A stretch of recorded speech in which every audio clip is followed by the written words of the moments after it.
प्रिय छात्र छात्राओं, आज हम अपने बीए पार्ट सेकंड के हिस्ट्री पेपर सेकंड भारतीय संस्कृति के मूल आधार के अंतर्गत अगले टॉपिक भक्ति आंदोलन के बारे में बात करेंगे। अभी तक हम अपने इस पेपर के अंतर्गत भारतीय धर्म परंपरा के अंतर्गत वैदिक धर्म,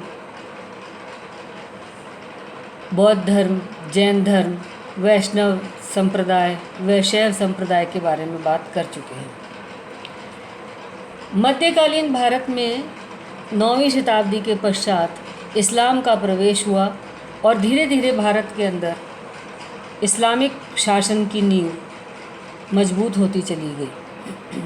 इस्लाम के प्रवेश के साथ ही भारतीय समाज में इस्लामिक सभ्यता व संस्कृति तथा इस्लामिक धर्म का प्रवेश हुआ और इसके परिणाम स्वरूप इस्लामिक शासकों के प्रयासों के कारण, इस्लामिक शासकों के क्रियाकलापों के कारण तेज़ी से इस्लाम धर्म का प्रचार और प्रसार भारत में होने लगा।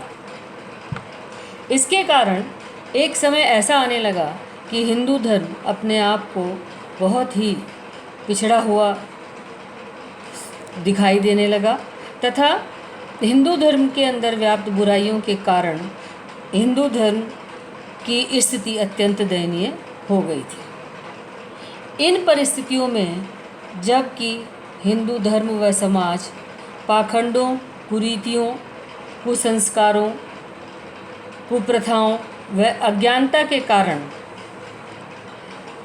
दलदल की ओर जा रहा था, पतन की ओर जा रहा था और इस्लाम के आक्रामक प्रहार के कारण तेज़ी से इस्लाम धर्म का प्रचार व प्रसार हो रहा था, उससे ऐसा लग रहा था कि कहीं हिंदू सभ्यता व संस्कृति समाप्त ना हो जाए।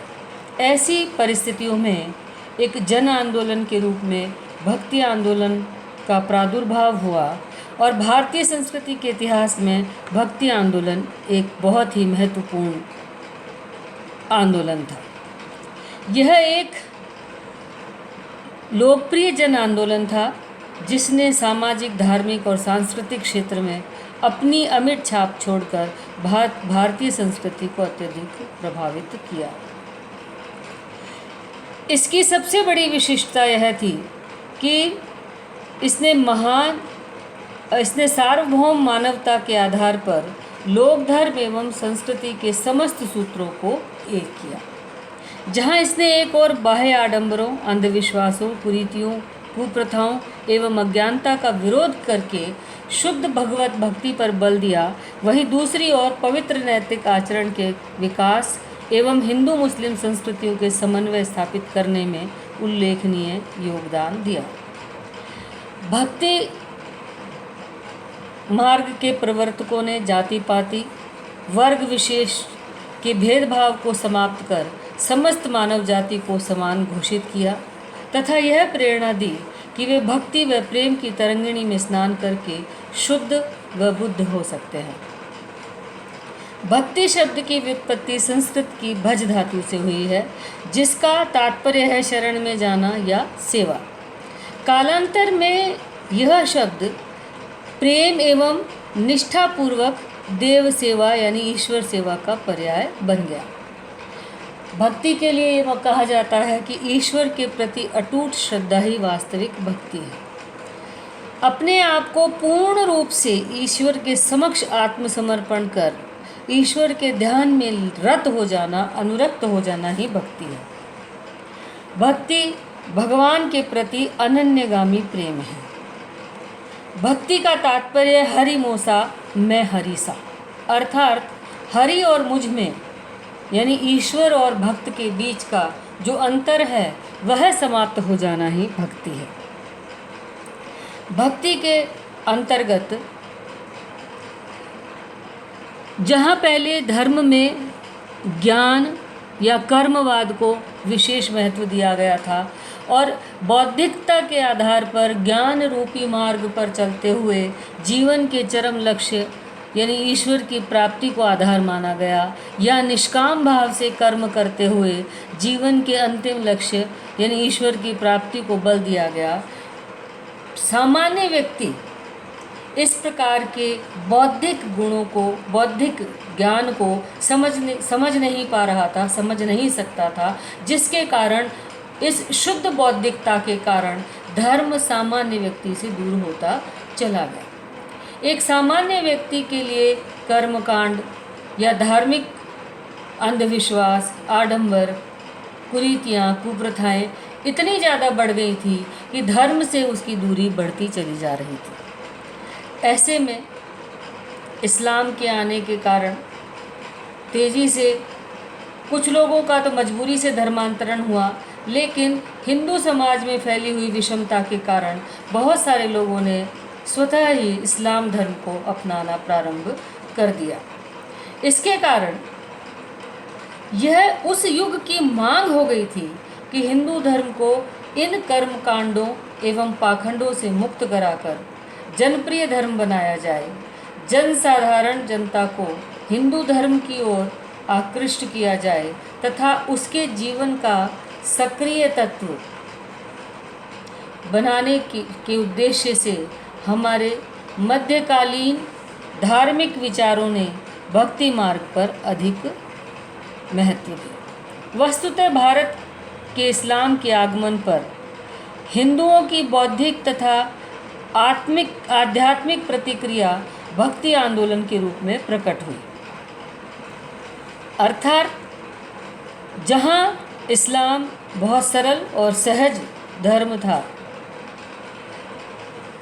इस्लाम की सरलता व सहजता ने लोगों को अपनी ओर आकर्षित किया। ऐसे में धर्म की बौद्धिकता व आध्यात्मिकता को समाप्त कर भक्ति को स्थापित करने का प्रयास हिंदू मनीषियों व विचारकों के द्वारा किया गया। भक्ति आंदोलन रूढ़िवादी सामाजिक तथा धार्मिक विचारों के विरुद्ध हृदय की प्रतिक्रिया तथा भावों का उद्गार था। भक्ति आंदोलन की आवश्यकता क्यों पड़ी, भक्ति आंदोलन क्यों हुआ, उन कारणों की अगर हम व्याख्या करते हैं तो सबसे पहले हम पाते हैं ब्राह्मणवाद का बौद्धिक सिद्धांत। हिंदू धर्म में ब्राह्मणवाद पूर्णतः बौद्धिक सिद्धांतों पर आधारित था। उसकी शिक्षाएं इतनी क्लिष्ट व जटिल थी कि वे जनसाधारण की समझ से परे थी। ऐसे में लोगों की भावनाओं की तुष्टि कोरे ब्राह्मणवाद से नहीं हो सकती थी और लोग एक सरल व सहज व्यवहारिक धर्म की खोज में थे। इन परिस्थितियों में प्रेम मिश्रित भक्ति आंदोलन को अनुकूल वातावरण प्राप्त हुआ और इस भक्ति आंदोलन के माध्यम से हिंदू धर्म के सरल और सहज रूप के कारण यह पुनः लोगों में आशा का संचरण स्थापित करते हुए लोगों में स्थापित हुआ। दूसरा कारण है हिंदू धर्म में व्याप्त दोष। कालांतर के साथ साथ हिंदू धर्म में अनेक कर्मकांड, अंधविश्वास, आडंबर और पाखंडों का घर हो गया, जिससे साधारण प्रजा अत्यंत परेशान थी। लोग धर्म के वास्तविक स्वरूप को भूलते जा रहे थे और धर्म के नाम पर अधर्म का बोलबाला था। वज्रायनी और कापालिकों की सुरा और सुंदरी युक्त उपासनाओं से धर्म में अनैतिकता व व्यभिचार बढ़ गया था, जिसके कारण बढ़ती हुई अनैतिकता व व्यभिचार को समाप्त करने के लिए धार्मिक चिंतकों ने इन धार्मिक कुरीतियों को समाप्त कर एक सरल, सुबोध, व्यावहारिक धर्म स्थापित करने का निर्णय किया। अगला कारण है मुस्लिम शासकों का अत्याचार। 9वीं शताब्दी के प्रारंभ से ही इस्लामी आक्रमण भारत पर होने लगे और 12वीं शताब्दी तक आते आते तुर्कों का भारत में शासन स्थापित हो गया। इस स्थापना के साथ ही मुस्लिम शासकों ने हिंदू प्रजा के प्रति क्रूर व्यवहार करना प्रारंभ कर दिया। हिंदुओं का वध करना, उनके मंदिरों, मूर्तियों व तीर्थ स्थानों को नष्ट भ्रष्ट करना उनका परम कर्तव्य बन चुका था। उन्होंने हिंदुओं के ऊपर जजिया कर लगाना प्रारंभ कर दिया, यानी यदि उन्हें भारत में, अपने ही देश में यदि रहना है, मुस्लिम शासन के अंतर्गत रहना है, तो उन्हें जजिया कर देना पड़ेगा। तरह तरह के अत्याचार कर हिंदू प्रजा को ज़बरदस्ती मुसलमान बनाए जाने पर जोर दिया जाने लगा। उन्हें अपना धर्म छोड़ करके इस्लाम की ओर प्रेरित किया जाने लगा, जिसके कारण हिंदू बहुसंख्य जनता इन अत्याचारों के कारण घोर निराश होने लगी।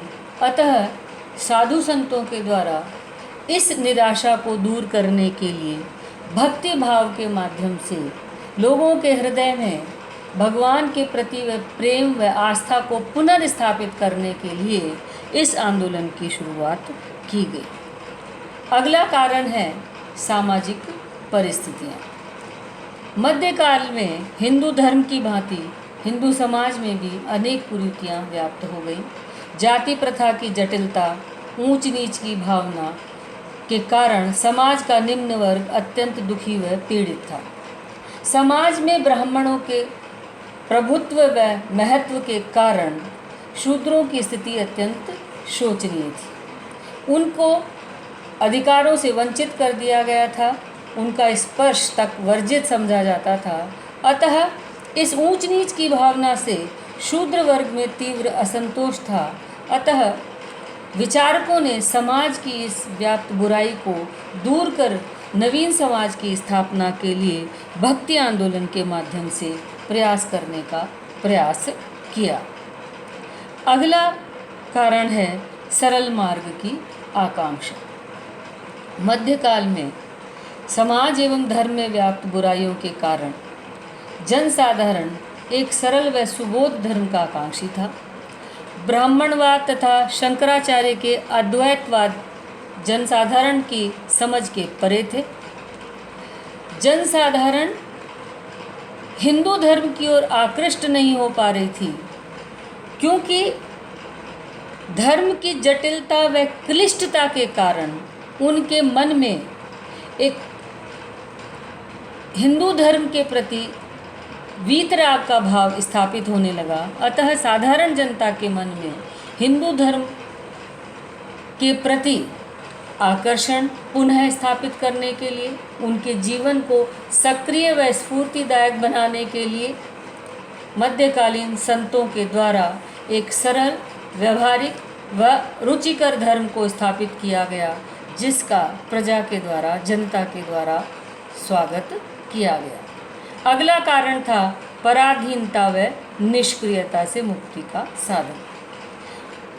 मुस्लिम शासकों के द्वारा हिंदू बहुसंख्य प्रजा को पराधीन बना लिया गया था और उन पर भांति भांति के अत्याचार किए जा रहे थे। इस पराधीनता के कारण बहुसंख्य हिंदू जनता निष्क्रिय हो गई और उनके मन में घोर निराशा का भाव आने लगा। इस निराशा से, इस पराधीनता से मुक्ति का उन्हें कोई मार्ग दिखाई नहीं दे रहा था। ऐसे में भक्ति आंदोलन के संतों ने प्रजा के मन में पराधीनता व निष्क्रियता के विरुद्ध एक आश्रय का भाव, मुक्ति का भाव व क्रियात्मकता का भाव भरने का प्रयास किया गया। इन साधु संतों के द्वारा हिंदू धर्म में व्याप्त बुराइयों पर प्रहार करते हुए ईश्वर की भक्ति व साधना व स्तुति के माध्यम से जीवन में नव संचार की भावना को भरने का प्रयास किया गया। भक्ति आंदोलन का एक महत्वपूर्ण कारण था स्वयं इस्लाम का प्रभाव। इस्लाम जब भारत में आया तो इस्लाम के अंतर्गत न तो मूर्ति पूजा है, ना ही इस्लाम में कर्मकांड है बहुत ज़्यादा, और एक ईश्वर की परिकल्पना इस्लाम के अंतर्गत की गई है। ऐसे में भक्ति मार्ग के माध्यम से शरणागति, एकांत निष्ठा, जाति प्रथा तथा वर्ण व्यवस्था का विरोध कर गुरु के महत्व को स्थापित कर मानववादी दृष्टिकोण को विकसित किया गया, जो कि स्पष्ट रूप से इस्लाम का प्रभाव था। इसके अतिरिक्त हिंदू भक्ति आंदोलन का अगला कारण था सूफी मत का प्रभाव। इस्लाम के भी रूखे सूखे धार्मिक क्रियाकलापों में सूफी मत ने एक जान डाली थी। सूफी मत ने अनहल हक या ईश्वर की प्राप्ति के प्रति प्रेम के भाव का जो संचरण किया, उसी संचरण का रूप हमें भक्ति आंदोलन में दिखाई देता है, जहाँ ईश्वर को प्रिय और स्वयं को उसका प्रेमी मानकर ईश्वर के प्रति पूर्ण समर्पण तथा ईश्वर की प्राप्ति के लिए संपूर्ण प्रयास, संपूर्ण निष्ठा के साथ किए गए प्रयास हमें भक्ति आंदोलन के अंतर्गत दिखाई देते हैं। इस तरह से भक्ति आंदोलन उस समय की, उस युग की आवश्यकता थी, और जिसके कारण मृतप्राय हिंदू समाज व हिंदू धर्म के अंदर एक नवजीवन का संचरण हुआ, एक नई आशा, एक सक्रियता उत्पन्न हुई, जिसने तात्कालिक समाज व धर्म में व्याप्त बुराइयों का न सिर्फ खंडन किया, बल्कि उनका परिमार्जन कर भक्ति भाव के माध्यम से व्यक्ति के मन में आशा का संचरण किया।